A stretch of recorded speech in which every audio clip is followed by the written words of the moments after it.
What if you knew your time was running out, but before you left this world, there was one promise you had to keep? This is the story of Hope Ettore, a 51-year-old mother from a quiet town outside San Diego, who, while battling terminal cancer, made a final wish, not for herself, but for her son. A boy born on the other side of the world, abandoned in a hospital crib in Vietnam, with a tumor covering half his tiny face. Hope's dying wish was to help him find the family who had lost him, and the part of his heart that still belonged to the country where he was born. And what happened next was something no one expected. The woman who saved a dying child. Before she was a mother of 6, before the cancer came, Hope Ettore was a scientist, a disease specialist who spent her days studying how illnesses spread. In the late 1990s, her work took her across Southeast Asia. Amid poverty and chaos, she saw things that changed her life. Children too sick to cry, too weak to live, left to fate because their parents couldn't afford medicine. She used to tell her husband John, a gentle pastor, "If we ever get the chance, I want to bring one of them home." Years passed. They had 4 children of their own, but Hope couldn't forget those faces. One night she dreamed of walking through the streets of Saigon, the air thick with humidity, the sound of motorbikes fading in the distance. In her dream, a little boy reached out for her hand. Weeks later, that dream turned real. Through an adoption agency, Hope learned about a special program between Vietnam and the U.S., allowing only 2 children with life-threatening illnesses to be adopted that year. One of them was a baby boy named Nguyen Le Hung. He was 16 months old and dying. The photo arrived, a fragile boy with a massive tumor pressing against his eye, swallowing half his face. Hope stared at it, then whispered, "John, that's our son." Doctors in Vietnam said the boy had little chance. His twin brother had already died in the orphanage. His parents, desperate, left him at the hospital, praying someone might save him. Hope and John didn't hesitate. They filed papers, made calls, prayed every night. 2 months later, they flew to Vietnam. When Hope first saw him, time froze. The baby was smaller than she'd imagined, barely able to lift his head. But when she smiled, he smiled back. She whispered, "You're home now." Back in California, the real work began. Surgeries, therapy, sleepless nights. Doctors said it could take decades to rebuild the damage. Hope was there for every appointment, every scar, every tear. 5 facial surgeries, 2 eye surgeries, endless hours of therapy.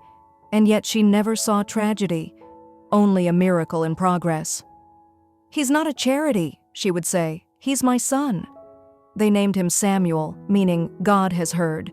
And after all those years of prayers, he had the search for a lost family.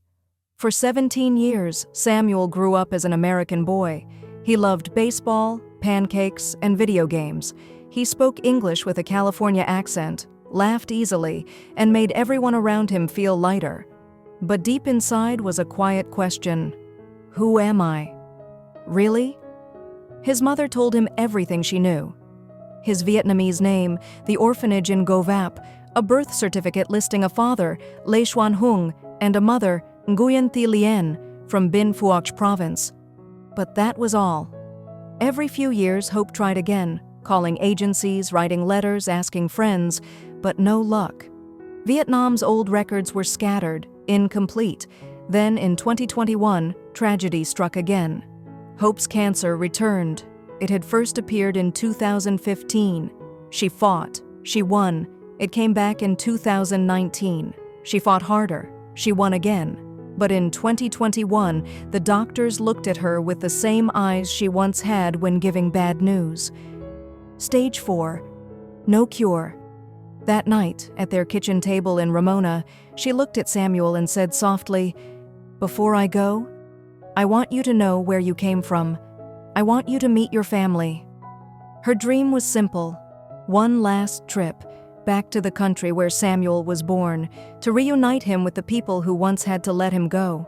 She reached out to anyone who could help. A friend in Saigon translated her letter into Vietnamese and posted it online, a mother's plea to find her son's lost family. The post went viral. Among those who saw it was a Vietnamese woman named Oan Nguyen, living in Seattle but originally from Binh Phuoc, the same province on Samuel's birth certificate. She showed it to her aunt, Lê Giang, who worked with another woman named Nguyen Thi Lien. When Lien saw the photo, she froze. 17 years had passed.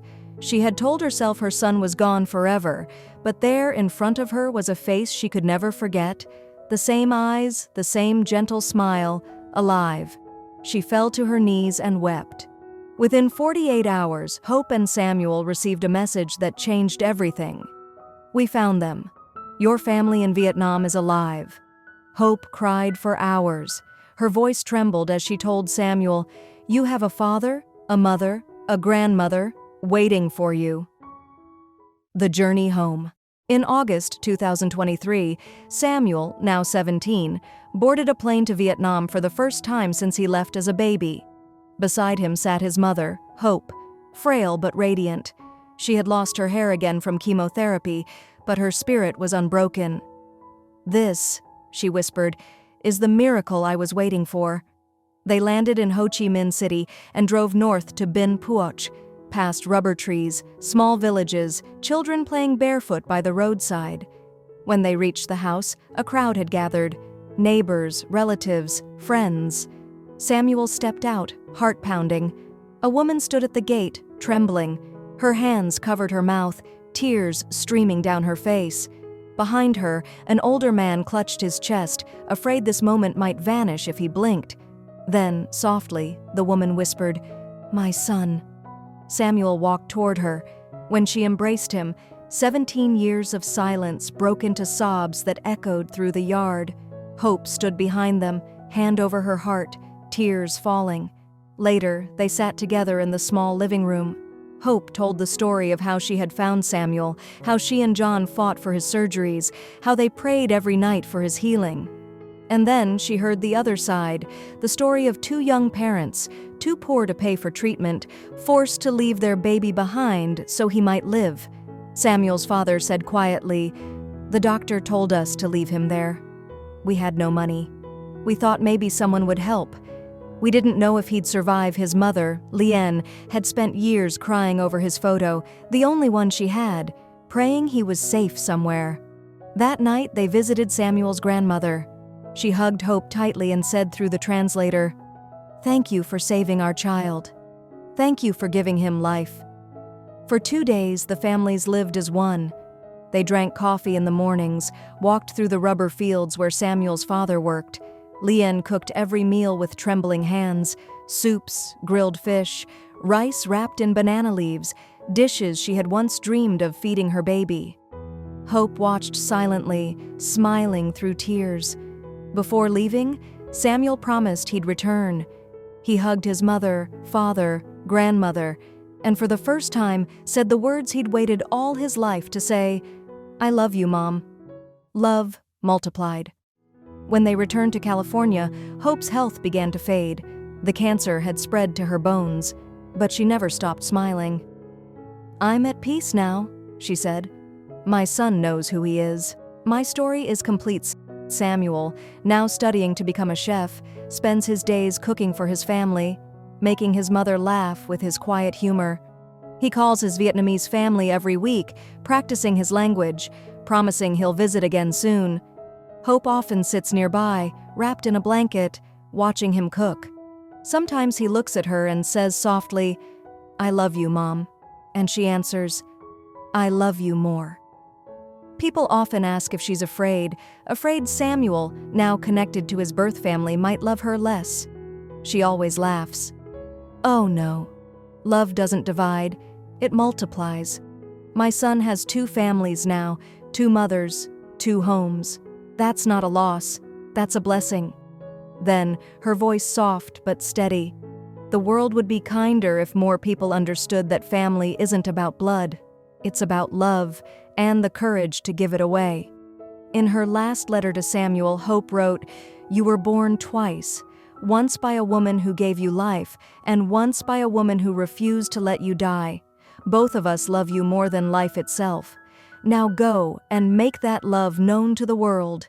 Years later, when asked what he remembers most about his mother, Samuel smiled and said, "She didn't just give me a life.